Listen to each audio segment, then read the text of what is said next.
أعوذ بالله من الشيطان الرجيم. بسم الله الرحمن الرحيم. الرحمن علم القرآن خلق الإنسان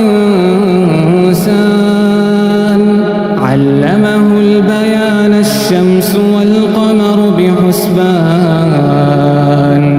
والنجم والشجر يسجدان والسماء رفعها ووضع الميزان ألا تطغوا في الميزان وأقيموا الوزن بالقسط ولا تخسروا الميزان والأرض وضعها للأنام فيها فاكهة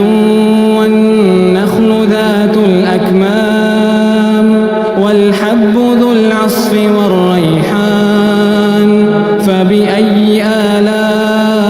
آلاء ربكما تكذبان خلق الإنسان من صلصال كالفخار وخلق الجان من مارج من نار فبأي آلاء ربكما تكذبان رب المشرقين ورب المغربين فبأي آلاء ربكما تكذبان مرج البحرين يلتقيان بينهما برزخ لا يبغيان فبأي آلاء ربكما تكذبان يخرج منهما اللؤلؤ والمرجان فبأي آلاء ربكما تكذبان وله الجوار المنشآت في البحر كالأعلام فبأي آلاء ربكما تكذبان كل من عليها فان كل من عليها فان ويبقى وجه ربك ذو الجلال والإكرام فبأي آلاء ربكما تكذبان يسأله من في السماوات والأرض كل يوم هو في شأن فبأي آلاء ربكما تكذبان سنفرغ لكم أيها الثقلان فبأي آلاء ربكما تكذبان يا معشر الجن والإنس إن استطعتم أن تنفذوا من أقطار السماوات والأرض فانفذوا لا تنفذون إلا بسلطان فبأي آلاء ربكما تكذبان يرسل عليكما شواظ من نار ونحاس فلا تنتصران فبأي آلاء ربكما تكذبان فإذا انشقت السماء فكانت وردة كالدهان فبأي آلاء ربكما تكذبان فيومئذ لا يسأل عن ذنبه إنس ولا جان فبأي آلاء ربكما تكذبان يعرف المجرمون بسيماهم فيؤخذ يؤخذ بالنواصي والأقدام فبأي آلاء ربكما تكذبان هذه جهنم التي يكذب بها المجرمون يطوفون بينها وبين حميم آن فبأي آلاء ربكما تكذبان ولمن خاف مقام ربه جنتان فبأي آلاء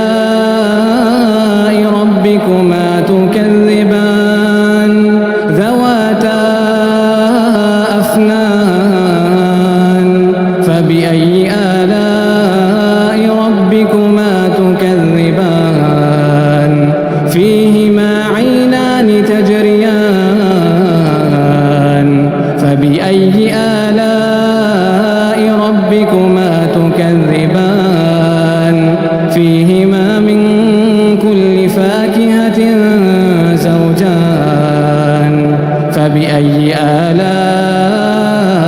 ربكما تكذبان متكئين على فرش بطائنها من استبرق وجنى الجنتين دان فبأي آلاء ربكما تكذبان فيهن قاصرات الطرف لم يطمثهن إنس قبلهم ولا جان فبأي آلاء ربكما تكذبان كأنهن الياقوت والمرجان فبأي آلاء ربكما تكذبان هل جزاء الإحسان إلا الإحسان فبأي آلاء ربكما تكذبان ومن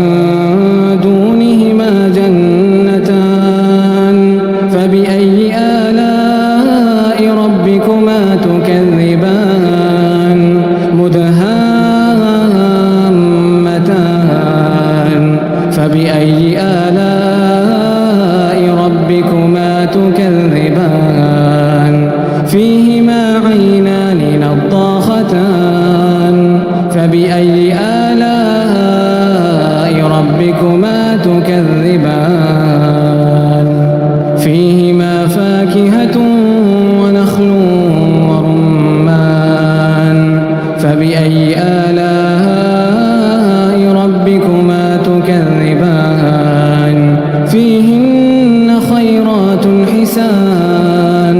فبأي آلاء ربكما تكذبان حور مقصورات في الخيام فبأي آلاء ربكما تكذبان لم يطمثهن إنس قبلهم ولا جان فبأي آلاء ربكما تكذبان متكئين على رفرف خضر وعبقري حسان فبأي آلاء ربكما تكذبان تبارك اسم ربك ذي الجلال والإكرام